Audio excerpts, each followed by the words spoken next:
Haya, twende kwenye swali lake la 7. Anaanza anasema hivi: Sheikh Mafuta, unafahamu khitab? Sina shaka na wewe kwenye hilo kwamba khitabu hii ikija, hii ina umum na hii haina umum.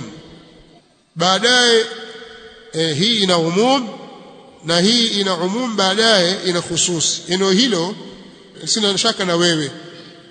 Mwenzetu katusaidia mufti wa Omani kwamba ile khitabu ile yasumu liruyatihi hana mjadala, yeye anakubali kwamba ni khitabun ya jami'ul umma, lakini pia anasema ile khitabu ya aqimis salata liduluki shamsi ila ghasaqi al-layli, simamisha swala, ni swala ya dhuhuri wakati wa kupondoka jua hadi giza la usiku.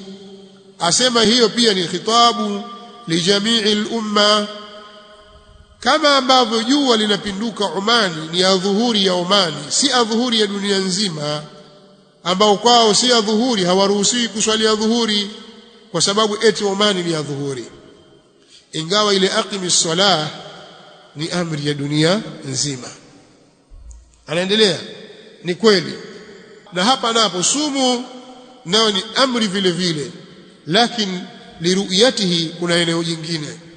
Unasema nini juu ya kauli hii? Lakini hapo hapo naunganisha nyuma hapo. Anaendelea, kuna wenzetu wanasema hivi: kweli fungeni kwa kuonekana mwezi na fungueni kwa kuonekana mwezi, ukijificha kwenu mwezi kwa mawingu timizeni hisabu. Anasema hivi, kweli mawingu yanaweza yakafunika dunia nzima? Kama mawingu hayawezi kufunika dunia nzima, hatuoni kwamba hadithi hii inatosha kujenga msingi wa ikhtilafu al-matali'i? Swali la 7, wewe Sheikh Mafuta unafahamu khitabu? Sina shaka na wewe hilo, unafahamu khitabu kwamba khitabu hii ikija, hii ina umumi na hii ina umum, baadaye ina khusus. Eneo hilo sina mashaka na wewe. Sasa mwenzetu katusaidia mufti wa Saudi Arabia, hapana mufti wa Oman, kwamba ile khitabu ile yasumu liruyatihi hana mjadala, yeye anakubali kwamba ni khitabu ya jami'ul umma. Lakini pia anasema hata ile khitabu ya aqimis salah liduluki shamsi, asema na yeye pia ni khitabu li jami'il umma, kama ambavyo jua likipinduka Oman ni ya dhuhuri ya Oman, si ya dhuhuri ya dunia nzima, ambao kwao si ya dhuhuri hawaamrishwi kuswali ya dhuhuri kwa sababu eti Omani ni ya dhuhuri, ingawa ile aqimu salata, ile aqimu, ile amri ni amri ya dunia nzima, ni kweli, ila wao kwao duluku shamsi bado. Na hapa napo sumu pia nayo ni amri vile vile, lakini liruyatihi kuna eneo kwingine ruya bado. Akaondoka hapo akasema tena kwenye eneo la pili, ile laani na nywani, wewe unaelewa vizuri, laani na nywani, hatta yatabayyana lakum alkhayt alabyad min alkhayt alaswad min alfajr thumma atimmu siyama ila al-layli. Ile laani na nywani, amri ile katika mwezi wa Ramadhani itawahusu watu wa dunia nzima au wale ambao kwao ni giza? Maana wakati amri ya kwamba kuleni na kunyweni mpaka udhihiri kwenu uzi mweupe kutoka katika uzi mweusi ambao ni alfajiri, haiwezi kuwahusu dunia nzima, ingawa ile amri ni ya khitabu. Unasema nini juu ya kauli hii? Hapo inakutegemea kwamba utatengeneza kitu kizuri tu, lakini hapo naunganisha nyuma hapo. Kuna wenzetu wanasema hivi, kweli fungeni kwa kuonekana mwezi na fungueni kwa kuonekana mwezi, ukijificha kwenu mwezi kwa mawingu timizeni hesabu. Hivi kweli wanasema ni kweli mawingu yaweza yakafunika dunia nzima? Kama mawingu hayafuniki dunia nzima, hatuoni kwamba hadithi hii inatosha kujenga msingi wa ikhtilafu al-matali?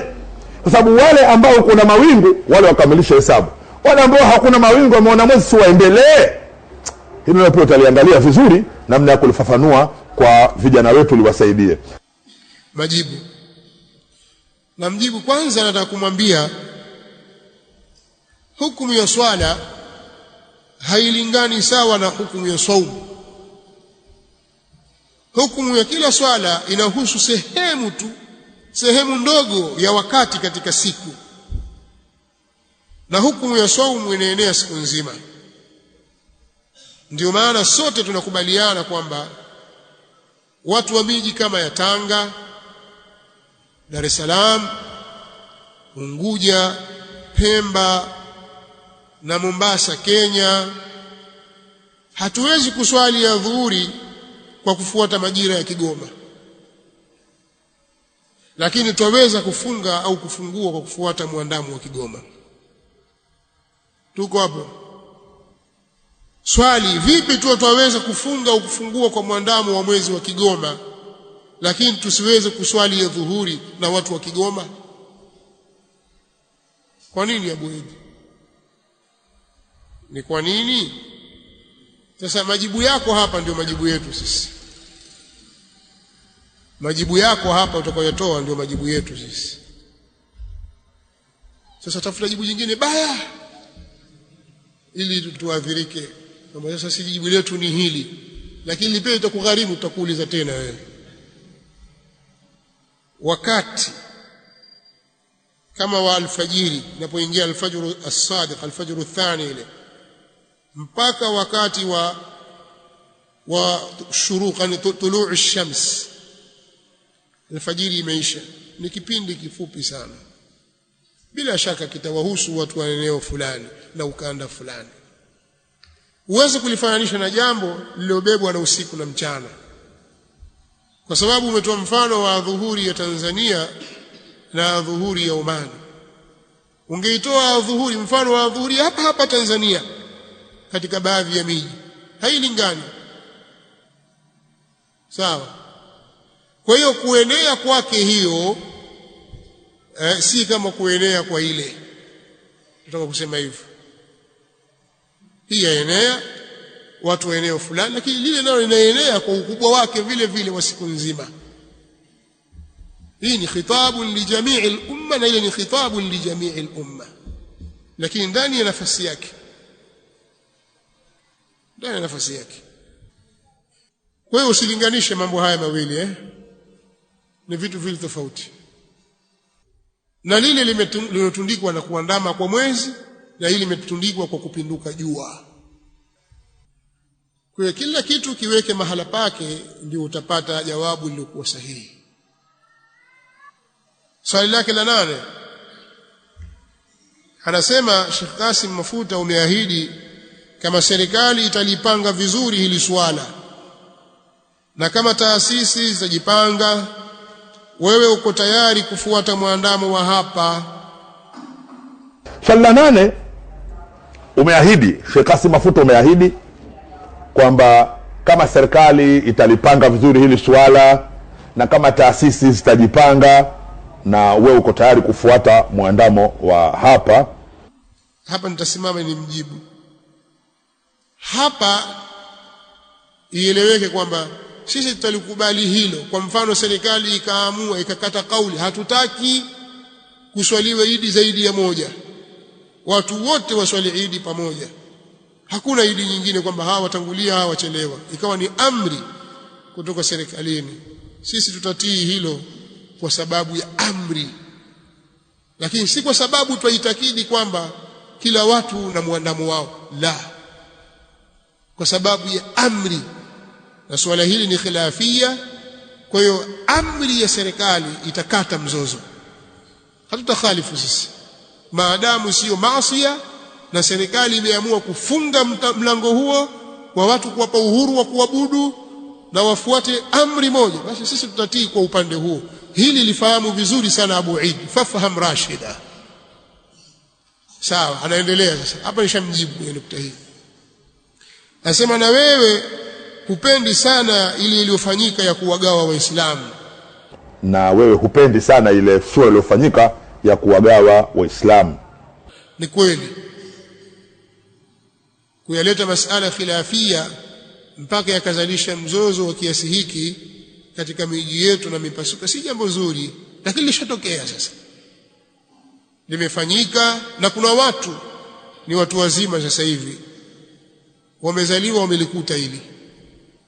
Mnaweza kusema hili ni la juzi tu, kuna watu sasa hivi washaoa wana watoto wamelikuta jambo hili.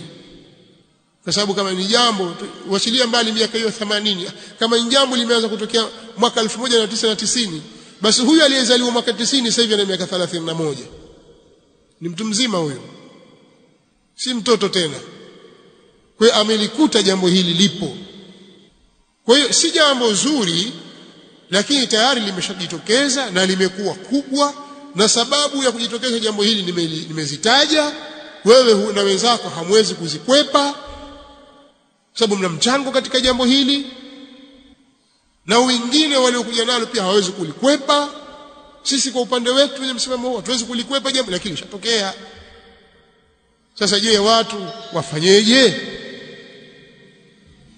Nimetoa mifano, usilaumu upande mmoja. Jambo hili lilivyokuja limekuja katika sura isiyoridhisha kwa pande zote mbili. Haya, lakini anasema, lakini pia wewe umesema uhusiki na mambo ya mwezi, lakini pia umesema wewe huhusiki na mwezi. Ni kweli. Sasa lakini mimi naomba utoe ushauri. Nitaleta ushauri hapo. Serikali ifanye nini wakati wanaotangaza ni BAKWATA chini ya kamati yao inayohusisha baraza la ulama, inahusisha mashekhi wa mikoa na wilaya na kata Tanzania nzima, baadaye wanautangaza mwezi. Sasa ziada unayoitaka wewe katika serikali ni ipi, ili urudi katika hili kundi la kuswali Idi ya pamoja bila ya kuwagawa Waislamu? Unataka serikali ifanye nini? Hebu weka wazi. Kwa mimi naomba utoe ushauri, serikali ifanye nini wakati mwezi wanaoutangaza ni BAKWATA chini ya kamati yao inahusisha baraza la ulama, inahusisha mashekhe wa mikoa na wilaya na kata Tanzania nzima, baadaye wanautangaza mwezi. Sasa ziada unayoitaka hapa katika serikali ni ipi, ili urudi katika hili kundi la kuswali Idi ya pamoja bila kuwagawa Waislamu na kuiepuka hii dhambi mlioifanya ya kuwagawa Waislamu mji mmoja, nyumba moja, chumba kimoja, nyinyi mmewagawa Waislamu. Huyu anafunga, huyu anakula, huyu anakula, huyu anafunga, jambo ambalo ni hatari sana kwa mustakbal. Unataka serikali ifanye nini? Hebu jaribu kuweka wazi, alafu na sisi tuwe msaada wetu kwenye hilo. Alafu unawashauri nini wale BASUTA? Lakini pia katika msimamo huo ulionao Sheikh Kasim Mafuta, unawashauri nini wale BASUTA? Naona anaanza uchokozi. Unawashauri nini wale BASUTA ambao walijipa mamlaka ya kuutangaza mwezi na wanapiga takbira bila ya amri ya mufti? Unawashauri nini wale BASUTA wale ambao wamejipa mamlaka ya kutangaza mwezi? Unawashauri nini? Ushauri tu wa kidini. Unawashauri nini wanaomiliki redio ile ambayo inatangaza mwezi na kupiga takbira bila amri ya mufti? Unawashauri nini kama Muislamu, kama shekhe, kama kiongozi? Unawashauri nini wale ambao wanatangaza mwezi usiotangazwa na mamlaka ya kidini katika nchi ile? Ushauri wako ni nini? Hilo pia ni ushauri. Hapa nitakujibu kama alivyoshauri Profesa Juma Mikdadi kwenye kile kitabu chake ambacho alikipeleka kwenye taasisi ya mashekhe na wanawazuoni wa Kiislamu wa Tanzania.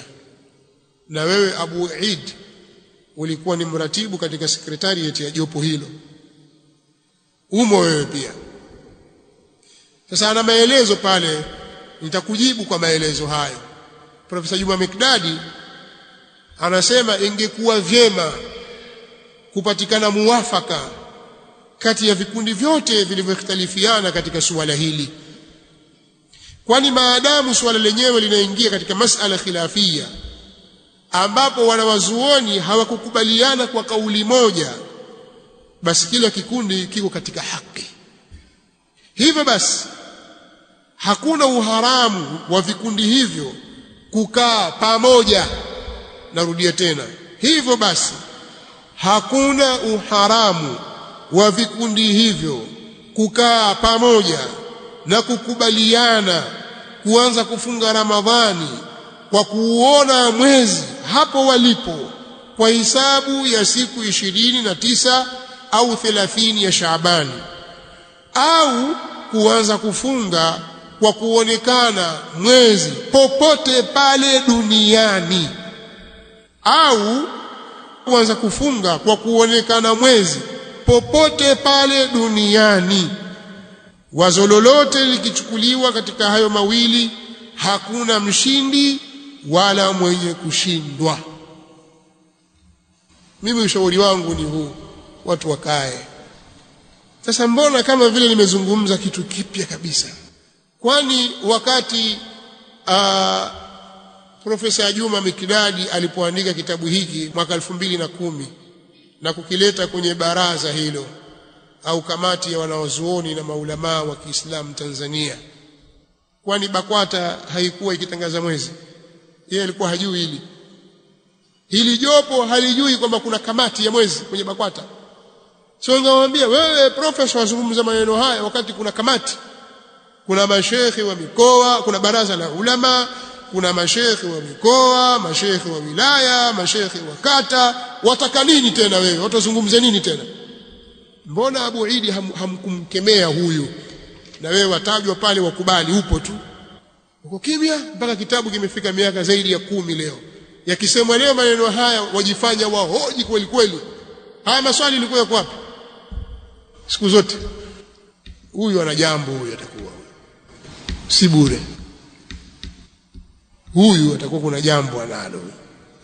Hebu muulizeni vizuri, nyinyi mkikaa naye, wale wenzake wanaokaa naye, hebu muulizeni vizuri, mbona hii kitabu kipo na wewe ulikuwepo na kamati yote ndio iko pale? Shekhe amepongezwa kwa kazi nzuri, amekiaridhisha kitabu kwa jopo la maulamaa. Kama kuna mahali pa kupunguza papunguzwe, kama mahali pa kuongezwa paongezwe. Mbona hili lijapunguzwa hili na wewe huko? Na ulikuwa waratibu nini sasa hapo? Maana nafasi yako iliyotajwa ni mratibu katika hili jopo. Ulikuwa waratibu nini? Unajua anashangaza huyu jamaa, analeta mshangazo mkubwa sana katika maneno yake. Lakini hivi ndivyo ilivyo siku zote watu wanapozungumza kwa matamanio ya nafsi. Jambo la dini alafu likaekewa ushabiki na matamanio ya nafsi, basi huwa Allah hutoa mianya fulani hivi ya udhaifu kuonekana mtu yale madhaifu yake, kwa sababu dini haitaki matamanio ya nafsi. Ukileta matamanio ya nafsi, basi utakuta jambo lako mwenyewe la kuangusha. Nasallallahu alafia wassalama. Ama kuhusu swala la BASUTA, mimi kwa sasa sina lolote la kuwaambia. Mimi nataka tumalizane mimi na wewe juu ya kadhia hizi kwanza. Tuachane na watu wa BASUTA. Kama si unawaambia nini BASUTA, unaanza uchokozi na makundi mengine. Alafu ukianza kujibiwa unaanza sio mada yetu hiyo. Hii ni kawaida kwa Muhammad Eid. Huwa ana tabia ya kuanzisha mada nje. Alafu ukishamjibu tu ataanza kuruka, hiyo sio mada yetu. Sasa BASUTA wanahusiana nini katika hili? Si washauri wewe pia, kwani huwezi kuwashauri? Kwani lazima ni washauri mimi? Haya, 9. Anauliza swali hivi, kwa mfano mtu ametungika talaka. Swali la 9 hilo. Mtu ametungika talaka, anamwambia mkewe kwamba ikifika mwezi mosi Ramadhani umeachika, kama hujafanya kitu kadhaa umeachika. Tarehe 29 saa 8 mchana zikaja taarifa katika zile nchi ambazo zimetangulia mbele, mwezi umeonekana. Je, kwa mujibu wa fiqh huyu mwanamke kaachika? Swali la 9 hili la kifiqh, la kisheria, la kifiqh. Hivi kwa mfano mtu ametungika talaka, anamwambia mke wake kwamba ikifika mwezi mosi Ramadhan umeachika. Ikifika mwezi mosi Ramadhan kama hujafanya kitu kadhaa umeachika. Alafu mwezi 29 saa 8 mchana zikaja taarifa katika zile nchi ambazo zimetangulia mbele, mwezi umeonekana. Je, kwa mujibu wa fiqh huyu mwanamke kaachika? Mwanamume kamtungikia talaka mkewe kwamba ikifika mwezi mosi Ramadhani au ikiingia Ramadhani tu, wewe binti fulani umeachika kama hutatenda kitu kadhaa nilichokutuma. Huyu mwanamke hakufanya kile kitu, mwezi 29 ya Shaaban saa 7 mchana televisheni ikasema ile nchi ambayo iko mbele yenu nyewe kwa masaa mwezi umeonekana. Je, huyu mwanamke ameshaachika au anangojea mwezi wa Tanzania na muandamo wa Tanzania? Anangojea nini kati ya haya mawili? Hili litakuangalia vizuri na unaweza tu ukalijibu bila shabiki tu kwa kuangalia namna gani tufanye. Abu Idi anauliza swali hilo ili tusipoteze muda, jibu lake liko kwenye vitabu vya fiqh huko kwenye milango ya talaka, swala la kutundika talaka kwa sharti ambayo ni mahaf. Angerudi kwa kaangalia, jibu rahisi sana. Yani hata wewe waweza kujibu, na wala halina mantiki yoyote katika jambo la mwezi, halina mantiki yoyote katika jambo la mwezi kabisa. Unanielewa? Lakini asije akasema nimekwepa kumjibu. Kwanza, swali la kutundika talaka wamekhtalifiana wanawachuoni kuhusu kwamba je, taaliki hii ni mahadh bisharti mahadh au bisharti mahadh au ghairi mahadh na mengineyo. Wanawachuoni wamekhtalifiana. Ukirejea kwenye vitabu vya fiqh, Sheikh Muhammad bin Salih al-Uthaymeen ameeleza katika Sharh al-Mumti' jambo hili. Hata ukirejea kule kwa Zuhaili katika al-Mu'tamad katika fiqh ya Shafi ameeleza jambo hili katika milango ya talaka. Lakini katika walioeleza vizuri masala ya kutundika talaka ni al-Imam Ibn al-Qayyim katika radi yake akimjibu as-Subki. Kirejea kule utapata faida nyingi. Bali katika Zadul Maadi kuna faida nyingi amezitaja mule. Lakini twende katika hili, tujalie kwamba talaka ya kutundika yapita, talaka ya kutundika inapita. Kwa wale wanaosema kwamba mwezi ukiandama mahali popote duniani basi wa Waislamu wote, huyu mwanamke atakuwa ameachika. Kwa wale ambao wanasema kwamba mwezi hauenei, hajaachika. Kila watu na mwezi wao, yani nyinyi sasa. Tumeshamaliza. Kuna shida gani hapo tena?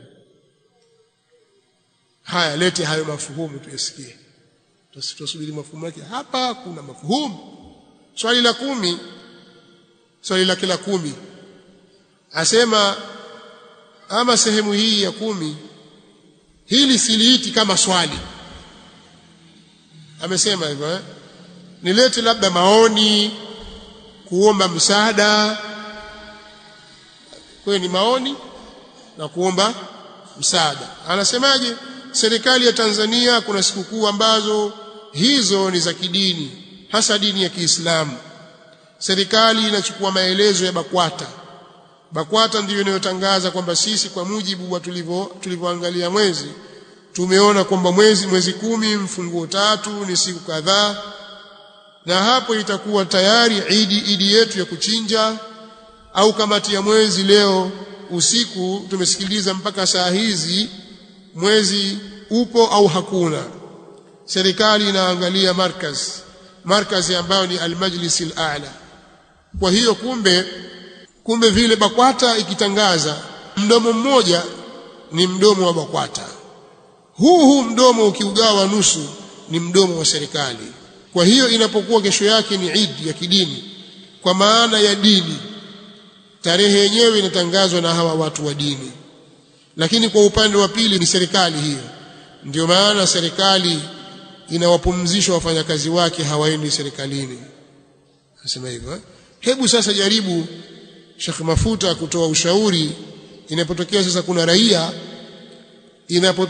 kuna raia wanatengeneza sikukuu yao, alafu wanapingana na serikali, wanapingana na markazi ya juu ya kidini katika jambo ambalo lenyewe ni khilafia, maana bora lingekuwa ni jambo la haramu. Ukasema la ta'ata li makhluqin fi ma'siyati al-khaliq. Katika upingaji wa jambo aina hii tupe tafsiri ya kidini. Uasi wa aina hii tuupe jina gani kidini? Mambo haya anayaweka kwako kwa sababu ninafahamu kile kiwango alichokujalia Mwenyezi Mungu Subhanahu wa Ta'ala katika uelewa. Ama sehemu hii ya 10, hii ni kama, siiti kama swali, niite kama vile labda maoni au kuomba msaada. Serikali ya Tanzania kuna sikukuu ambazo hizo ni za kidini. Kwa hizo sikukuu za kidini, hasa dini ya Kiislamu, serikali inachukua maelezo ya BAKWATA. BAKWATA ndio inatangaza kwamba sisi kwa mujibu wa tulivyouangalia mwezi hapa, mwezi 10 ya mfunguo 3 ni siku kadhaa, na hapo itakuwa tayari ni idi yetu ya kuchinja, au kamati yetu ya mwezi leo usiku tumesikiliza mpaka sasa hivi mwezi upo au hakuna. Serikali inaangalia markaz ambayo ni Majlis al-A'la. Kwa kumbe ile BAKWATA vile ikitangaza, mdomo mmoja ni mdomo wa BAKWATA, huu mdomo ukiugawa nusu ni mdomo wa serikali. Kwa hiyo inapokuwa idi kesho yake ni idi ya kidini, kwa maana ya dini, tarehe yenyewe inatangazwa na hawa watu wa dini. Leo kwa upande wa pili ni serikali hiyo, ndio maana serikali inawapumzisha wafanyakazi wake hawaendi serikalini. Sasa hebu jaribu Sheikh Mafuta kutoa ushauri. Inapotokezea sasa kuna raia wanatengeneza sikukuu yao, inapotokea kuna raia wanatengeneza sikukuu yao, halafu wanapingana na serikali, wanapingana na markazi ya juu ya kidini katika jambo ambalo lenyewe ni khilafia. Maana bora ingelikuwa jambo la haramu ukasema la ta'ata li makhluqin fi ma'siyati al-khaliq. Katika jambo ambalo lenyewe ni khilafia, upingaji wa aina hii tuupe tafsiri gani kidini? Kidini tuupe tafsiri gani? Dini inasema nini pale ambapo Muislamu anapingana na serikali, anapingana na makao makuu ya kidini katika nchi ile, katika jambo ambalo wala jambo lenyewe sile lenye haramu ya kukata? Yani kidini uwasi huu tuupe jina gani kidini? Yani dini yetu ya Kiislamu inasema nini? Sababu dini yetu alhamdulillah dini iliyokamilika, dini ambayo ina maoni mazuri, dini ambayo haikuacha kitu ila ili kibainisha. Mambo haya nayaweka kwako kwa sababu ninafahamu kile kiwango alichokujalia Mwenyezi Mungu Subhanahu wa Ta'ala katika uelewa. Sasa kwa kuwa hili si swali kama alivyosema mwenyewe, ni maoni tu na kuomba msaada.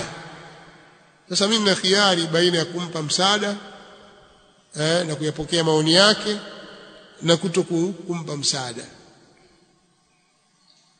Nadhani tuliache mpaka tutakapopata muda wa kujibu maoni na kutoa ushauri. Ukifika wakati wa kujibu maoni, kutoa msaada wa ushauri, basi tutamjibu wakati huo ukifika. Kama ingekuwa ni swali ningelijibu kama swali. Taadhimie kwanza. Haya. Labda kumjibu kwa ufupi. Tukimjibu kwa ufupi tunasema kwamba haya maelezo aliyotoa Abu Eid kwamba je, huu uasi tuupe jina gani? Kwanza labda atupe tafsiri ya uasi kwa mujibu kwa sababu hii nchi ina katiba yake na sheria zake na kanuni zake na miongozo yake. Sasa wakati gani jambo hili laitwa kwamba hii sasa ni uasi katika nchi? Utaka ujibu wewe? Haya bwana, nasema haya, tusikilizane. Kama nchi na miongozo yake na taratibu zake, basi ni kuangalia hiyo miongozo kwamba je, hili linahesabika kuwa ni uasi, ili kisheria tujue tunaipa jina gani katika dini. Lakini kama ikiwa serikali yenyewe imeliruhusu, nilitoa mifano mwanzo kwamba kwa wale ambao wanatangulia kuswali au wanachelewa, mathalan sana wanaotangulia katika zile siku ambazo bado serikali kama serikali rasmi sasa kwa itaswali Idi kupitia BAKWATA, wale wanaotangulia hawaswali tu hivi tu, wanakwenda serikalini wakiomba vibali vya kuswali katika viwanja, na serikali inatoa vibali na ulinzi kuonyesha kwamba jambo hilo linatambulika kiserikali. Pia wakati wa utawala wa awamu ya nne, awamu nne, wakati wa mzee Jakaya, yeye alikuwa akizungumza jambo hili na watu wote walikuwa wakimsikia. Alishawahi kusema wazi kwamba kuna baadhi ya marafiki zangu wanaswali leo. Alimkusudia mtu fulani, watu wote wakajua kwamba anamkusudia mtu fulani, kwamba baadhi ya marafiki zangu wanaswali leo. Anatoa mkono waidi hapo, baadhi ya marafiki zangu wanaswali leo, lakini sisi tutaswali kesho. Tuwaambia wale wanaokwenda kuswali Idi leo, wakitoka kuswali Idi waende kazini. Rais wa nchi alizungumza kama rais. Sasa hapo pana uasi uko wapi Abu Eid? Ikiwa jambo hili tayari hata wale viongozi wa juu wa serikali, viongozi waandamizi wa serikali wanalijua kwamba jambo hili lipo na sheria na katiba haijakiukwa, wewe walihitaji uasi. Ndio pale Profesa Juma Mekidadi akatoa ushauri kwamba watu wakae, kwa maana kwamba ni suala bado linazungumzika ndani ya Waislamu, na sisi tutatoa ushauri huo kwamba watu wakae, lijadiliwe suala hili kutokana na wepesi wa taarifa, na kanda zetu pia zimekuwa moja, hasa zile sehemu ambazo mwezi huonekana mara kwa mara.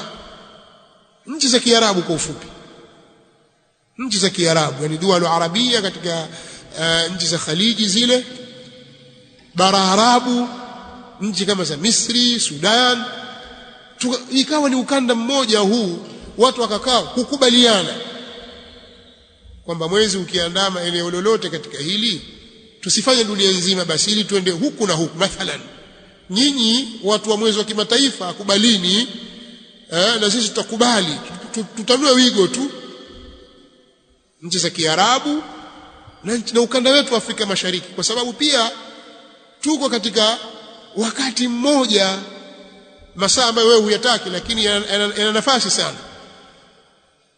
Basi tukubaliane sisi kwamba mwezi ukiandama hapa, ukiandama pale, basi sisi tutakubali.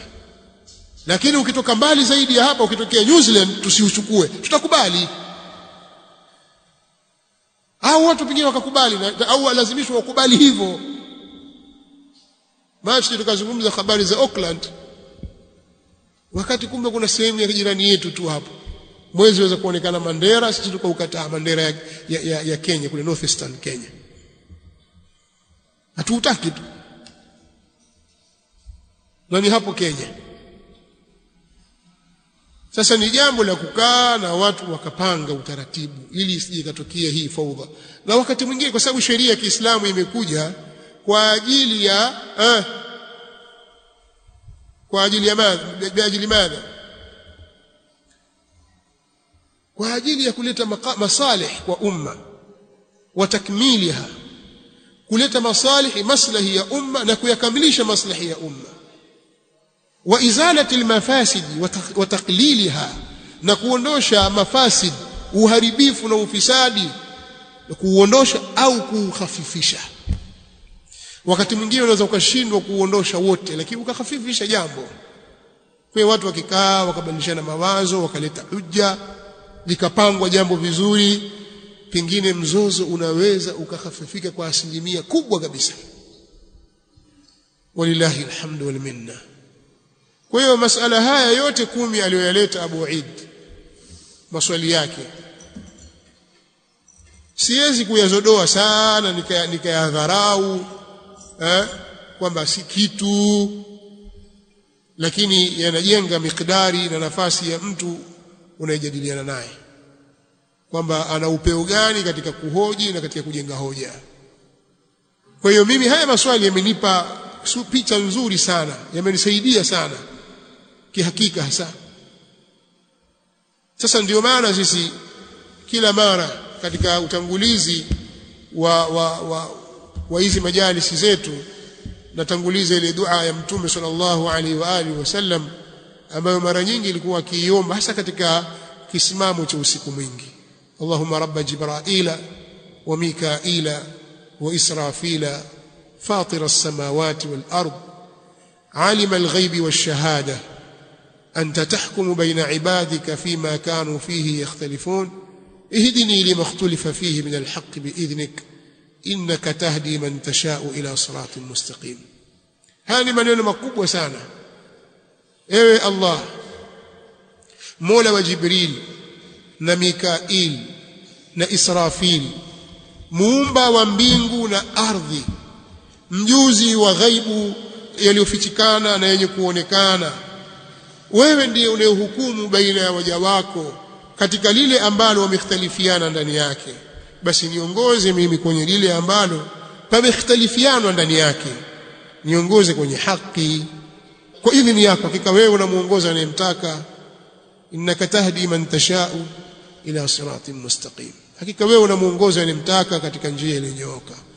Kuna umuhimu sana wa mtu kuomba hidayah kila wakati. Unaweza ukangangania msimamo fulani, unataka ushinde, kumbe ulichosimamia si cha kweli, na nafsi yako unaona kwamba hii ndio kweli kweli kweli, ndio kweli hasa, hakuna nyingine, kumbe sivyo. Na pia ukawa na watazama ina maana fulani na fulani na fulani, haki haijulikani kwa hilo. Wewe iangalie haki, i'rif alhaqqa ta'rifu ahlahu, ijue haki utawajua watu wake. Pengine hawa unawafikiria wewe kwamba nikiwakhalifu katika hili si nitakuwa nimewatia ujingani. La, pengine wao wana ta'wil nyingine iliyofanya wao wasifuate hilo. Inawezekana wana ta'wili yao, Allah amewasamehe kwa hilo, kwa jitihadi yao, na wengine pengine wamefanya makusudi tu kukhalifu. Sasa wewe baada ya kuwa umebainikiwa na hilo jambo, usimtafuta mtu mwingine, je fulani itakuwaje? La, angalia nafsi yako. Na ndio maana kila mara sisi tunamuomba Allah subhanahu wa ta'ala ayuthabbita hujjatana wa yahdi qulubana wa yusaddid alsinatana. Tunamuomba sana Allah subhanahu wa ta'ala katika jambo hilo, kwa sababu ni jambo la dini. Allah kudhibitishha hoja zetu na kuziongoza nyoyo zetu na kuzielekeza sawa sawa na kuzinyoosha ndimi zetu, tusiseme ile la haki. Sasa kurudi nyuma ukatanaza ukasimama katika haki ndio jambo la sawa sawa. Yeye anapapara sana ya kutaka mimi nirudi nyuma. Mimi ninapobainikiwa kwamba hii ndio sawa, siwezi kukataa kurudi nyuma, lakini si kwa kukulazimisha kwako. Hoja hailazimishwi, kwa sababu tutaona katika masala Arafa atakuja anasema tanazal, kwenye hili wewe ungetanazal tu kwa ajili ya dini. Sasa mimi nakwambia na wewe tanazal katika hili, usikate kauli kwamba haupo, hauwezekani, hautekelezeki, msimamo huu bid'a, huu ni upotoshaji. Tanazal, maneno hayo si sawa,